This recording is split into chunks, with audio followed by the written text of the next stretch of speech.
Now we need somebody to oversee this, somebody with experience, somebody with knowledge of how the game has worked for a long time. We need Nick Saban. What's happening to the high school athlete? How hard is it to get recruited right now if you're a 2 or 3 star like myself? Would I have ever made it to Texas A&M if the transfer portal was a thing? I think you have to look at guys like Baker and Sam. They've dealt with so much and dealt with people like you out here that listen to the podcast that shit on them. Hey, you go play the quarterback position in the NFL. The NBA has to do something with All-Star Weekend. I watched some dunks this year that were like, what the is that? I got high school dunk contests in California, Texas, and Georgia and Florida that would make that shit look like a kindergarten game. I also have a bet with Diego Pavia. 5-10-5. Hey, got a bet for you. $1,000. You don't run a better 40 than me. I got 1,000 to run a faster 5-10-5. We're living in the good old days. Take a look around. Ain't it funny how feels like we're in the good old days. Go and grab a cup, go and fill it up. Cheers to living in the good old days. Welcome to Glory Days, as always, presented to you guys by PrizePicks. NFL season is over. We're in the weird part of the athletic season where football is done. We've seen the national championship. We've seen the Super Bowl. So much good football that we're accustomed to. And we go into the offseason period that's a little slow, where we're in a almost in season of college basketball. We're getting to March Madness. We're watching golf. We're doing things to get us to the baseball season, get us back to the August football season, and times get a little bit slow. So with that being said, as you guys know on Glory Days, there are times where we have a unique number of guests and times where I have hopped on here and been able to spit my brain a little bit, is what I call it, to be able to look at the current landscape of college athletics, of the NFL, NIL issues, Trinidad Chambliss, Lane Kiffin, the combine begins next week, NFL free agency. And I think I just wanted to take a chance today to dive into all of it, right? We are at a impasse of college football and what is going on in NIL and the ever-changing landscape of players having the power, coaches bouncing from schools, leaving people during playoff runs that are program history changing decisions. So to start, as we get into the NIL, something I would really want to talk about is starting at home, right? And Mike Elko and his current state of the NIL kind of address that he had today. Coach Elko came out this week and blasted the NCAA for not having a singular voice in charge of college football. Put somebody in charge. I think it's a $1.2 billion industry with not a singular voice in charge of it. I think until we get that, we're going to continue to flounder with some of those areas. You know, what's best for the SEC isn't always what's best for the other conferences. What's best for the other conferences isn't always best for the SEC. And at some point, we're going to have somebody who's capable of making rules regarding the betterment of college football, enforcement of rules. Until we get that, I think we're all at risk of this thing not lasting like we want it to last. If you know me, you know that that's been my biggest thing of what I've spoken about, of what college football needs. We need a Nick Saban. We need somebody who knows the ins and outs of what's going on to be a commissioner, to be a leader. The leadership void is perhaps the single biggest issue plaguing the sport.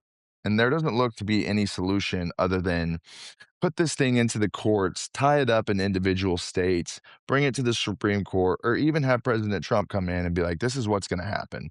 But somebody needs to change the landscape of what's going on with shady agents and people that are not qualified to be athletic agents advising the next wave of kids.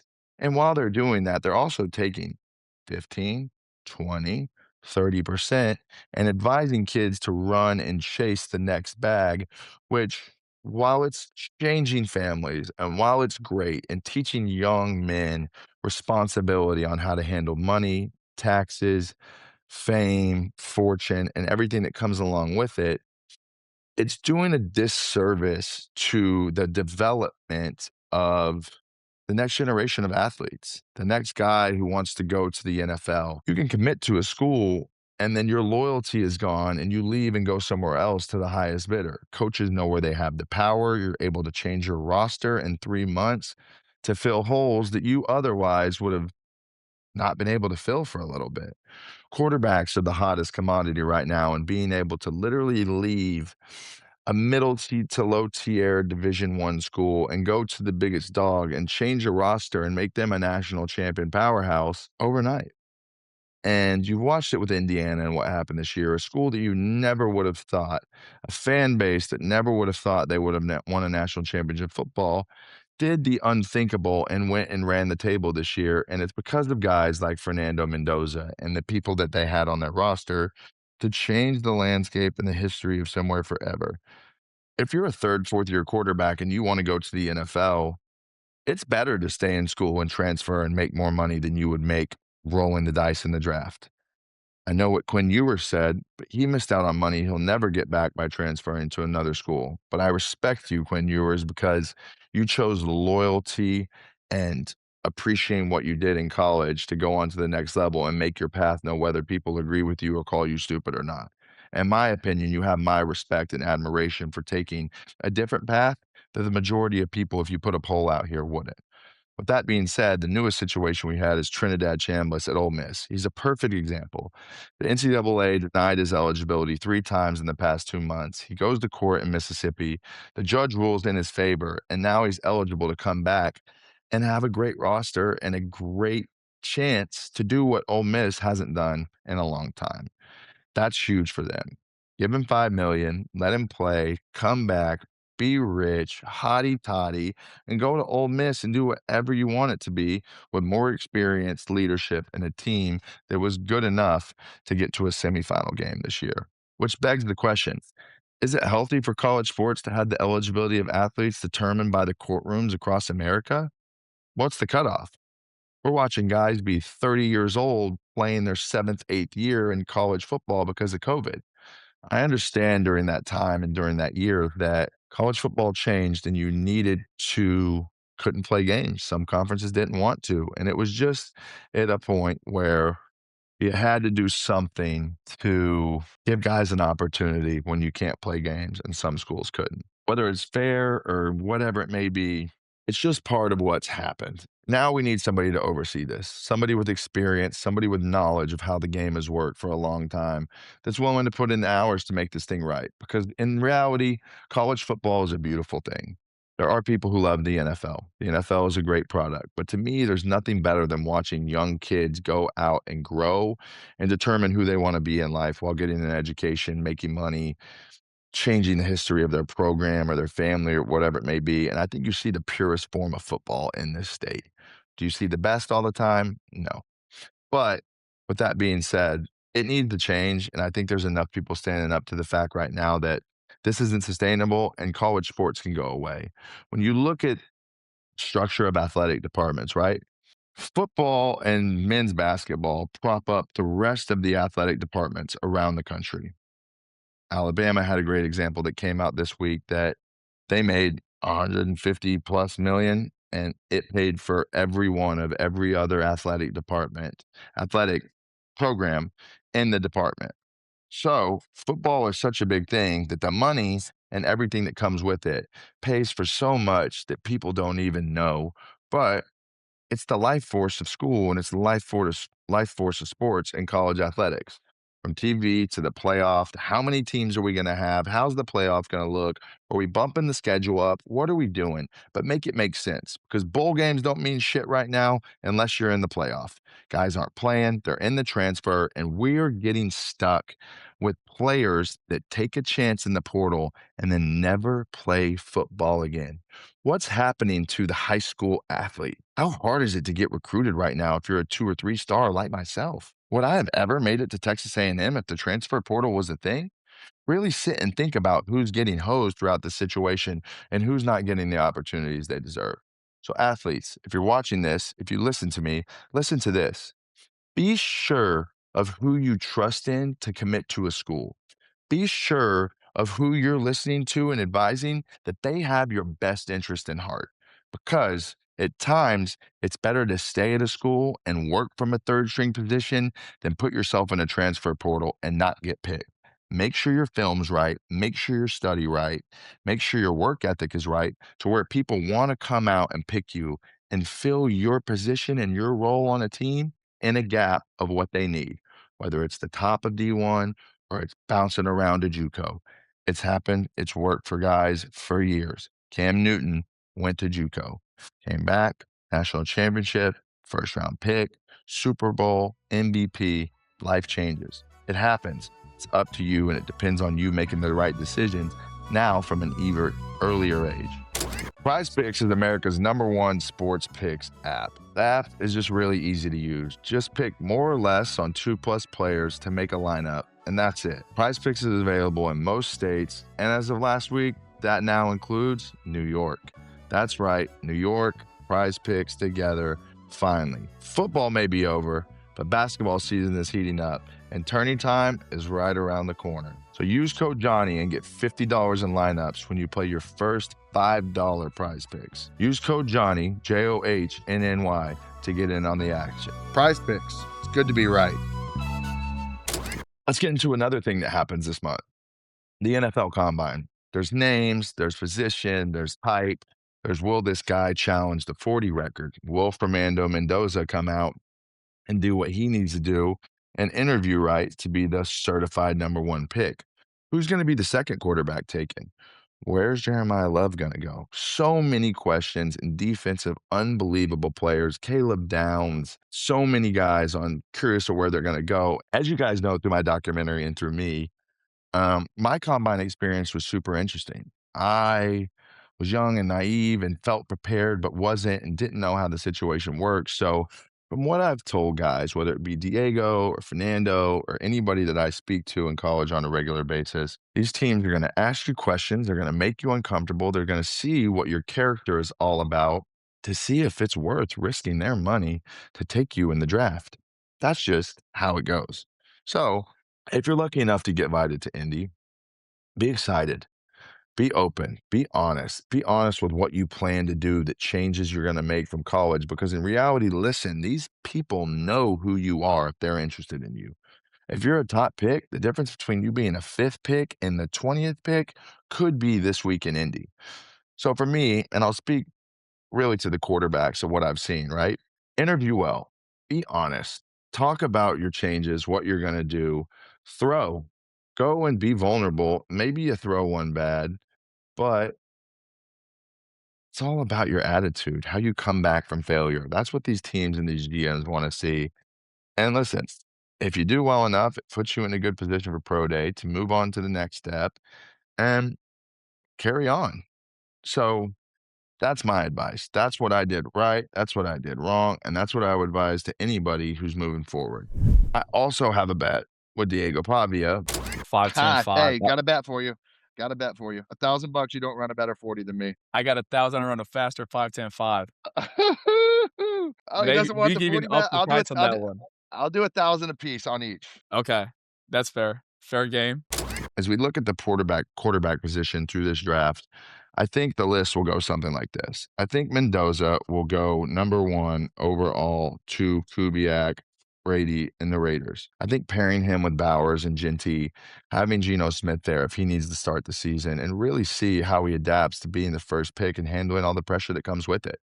You look at that offense. Can you plug the offensive line? Can you get Crosby in the defense in a good enough spot to go out and be what you need to be in the NFL, which is a top 10 defense paired with enough playmakers on offense to do what you need to do to be a Broncos, be a Seahawks, a Texans, be these teams that get to the Super Bowl based off defensive performance, and you need to make enough plays on offense and not turn the ball over to win.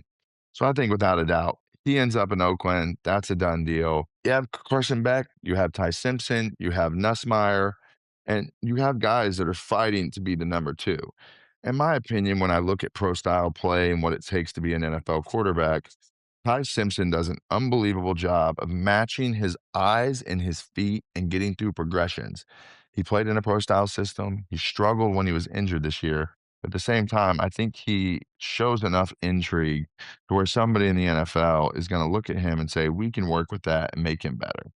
He rolled the dice to come out this year and could have gone back to Alabama, but whatever, so be it. That's your choice. Carson Beck is a guy who has played a lot of games with a lot of experience. He's been great in certain situations. He has been rough under pressure, but at times he's accurate. Sometimes during pressure situation, he turns the ball over. I think teams will look at him and say, does his attitude of not doing what he should have done after the national championship game come off as a sore loser? Does he have enough to go in the bright lights and take a franchise by the freaking tail and do what he needs to do to lead them? That's to be seen. You look at another guy in this class, Garrett Nussmeier, who, if you would have been sitting here a year ago for the combine, you would have said this guy is going to be an early first through third round pick. After the team year and how he played at LSU this year, that's now in question. But I'm a person that believes in once you show your best football, that's always inside there. So get in with somebody who cares and understands the situation and use a third, fourth, fifth round pick on him and get him in a situation to where he succeed. I still believe in him. I still think he has faith. When you look at the quarterback position, I think you look at next year as being a class that could be like one of these really good QB classes that changed the course of the NFL for a long time. Everybody talks about Arch. We know how that's going to go. Can Marcel Reed play himself into a position this year to be a top pick? Can Trinidad Chambliss get to a position where these teams don't take quarterbacks this year because they're waiting on next year? Is the tank until you get the right draft pick and quarterback the viable option, or do you want to win now and you try and plug and play through free agency to make it happen? And that's really my outlook right now on the quarterback position. I think you have Mendoza, everybody else, and it's a crapshoot based on who you like, on who's going to be the second, third quarterback in the draft. But to be honest, if I was a betting man, I wouldn't see more than 2 quarterbacks getting taken in the first round, if that. I think when you look around the league right now and see young quarterbacks, I think you have to see Sam Darnold as a top 10 quarterback.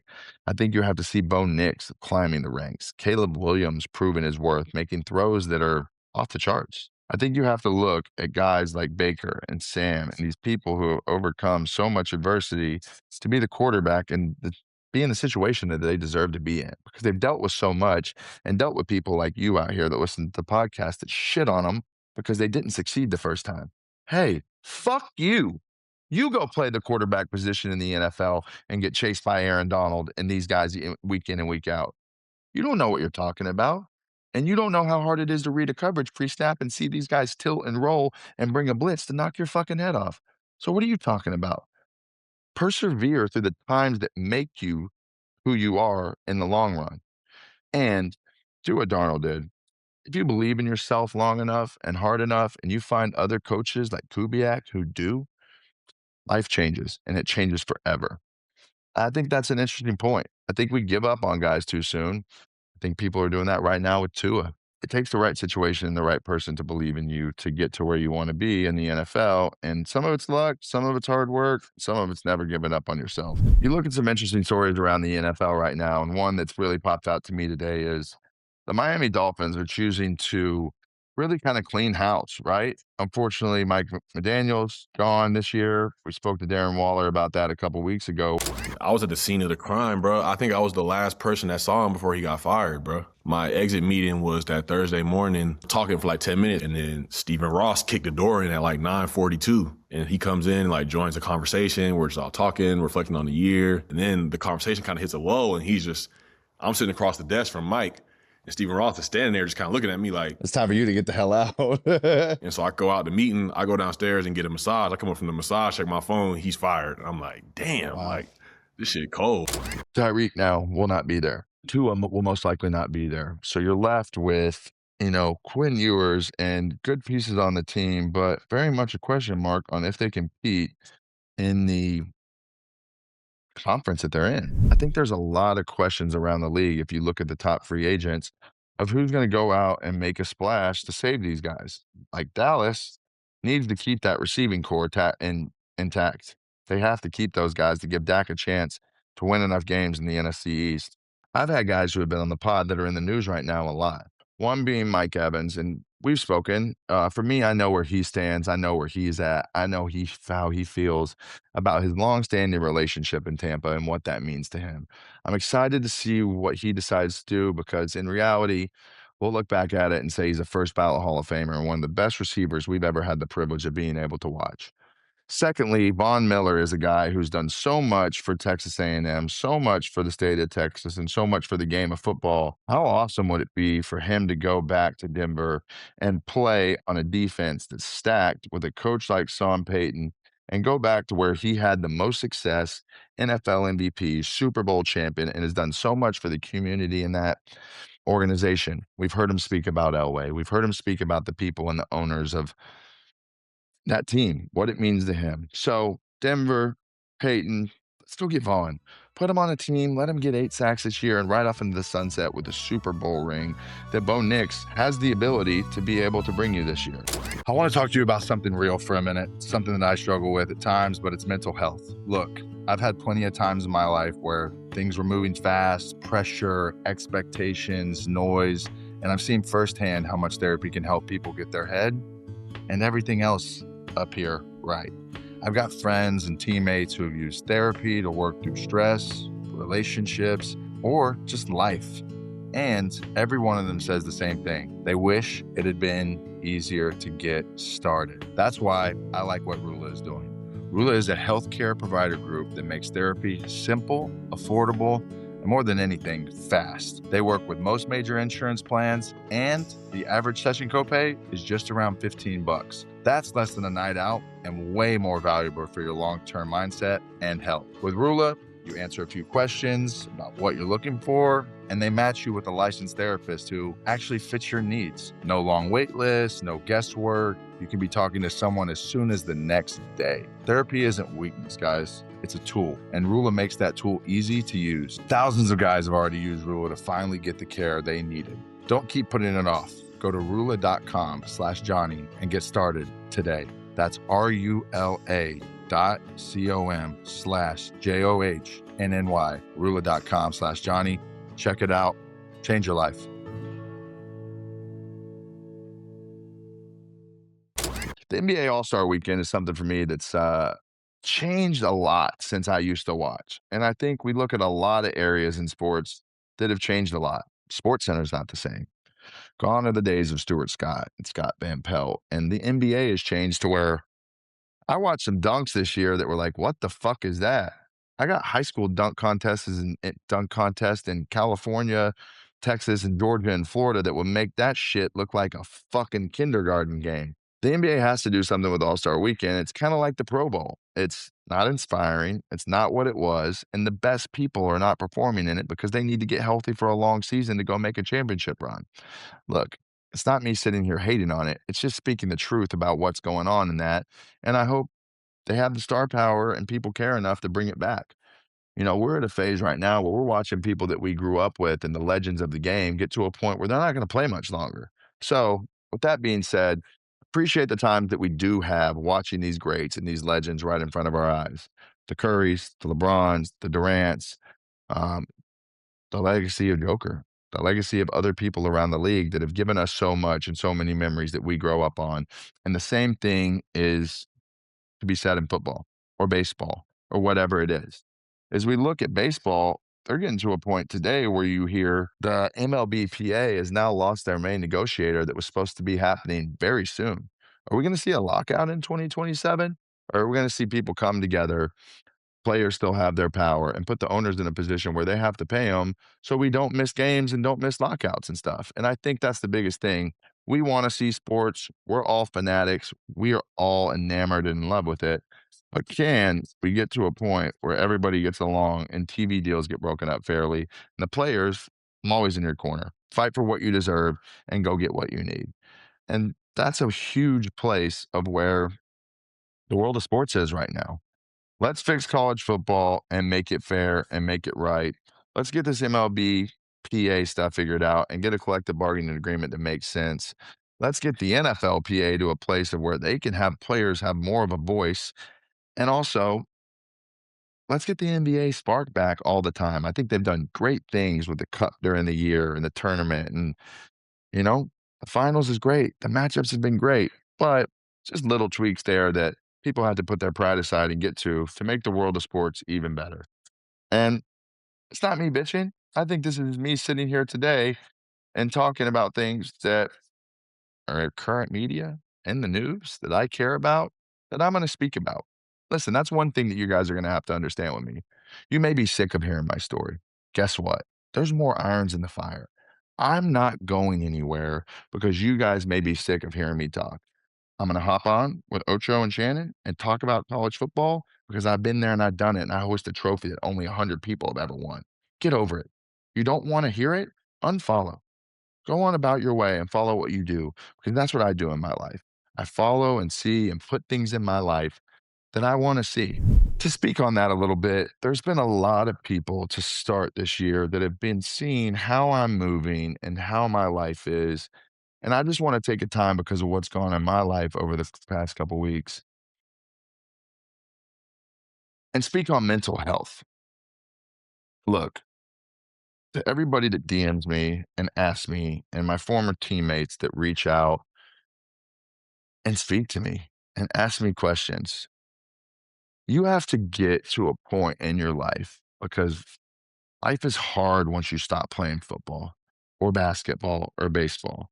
No matter who you are, you hope you're a part of the 0.001% that was good with your money and didn't get robbed from and did enough and set enough away and lived frugally to do what you want to do.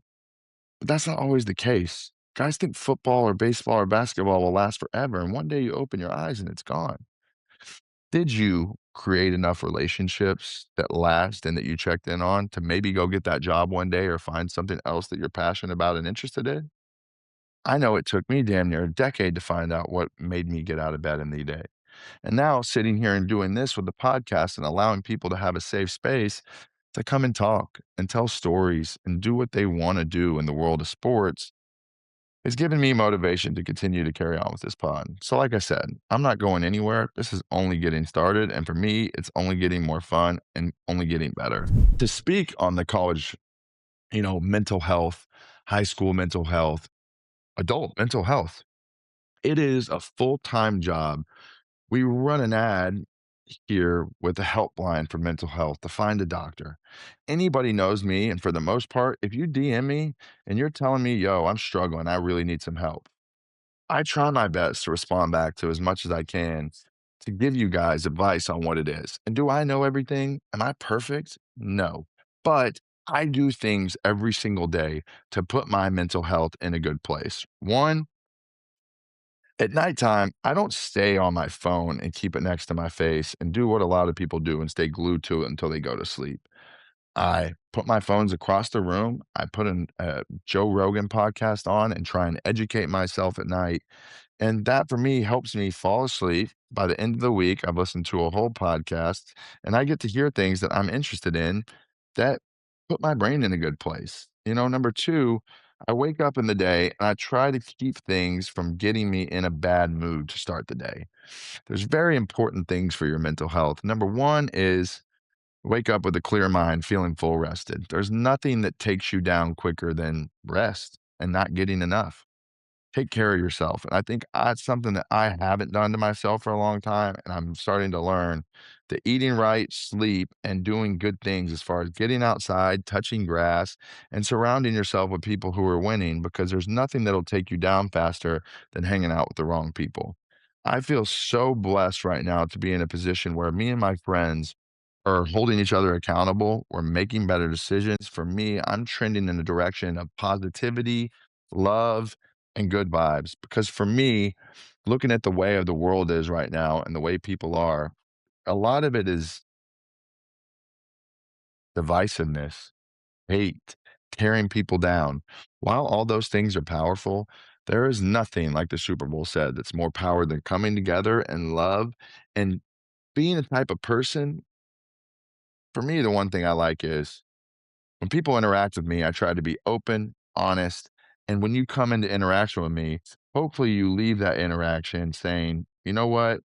I had a positive one with him. I got to know a little bit more about him, and he made my day a little bit better. That's what I try to do. Am I perfect? No, nobody is.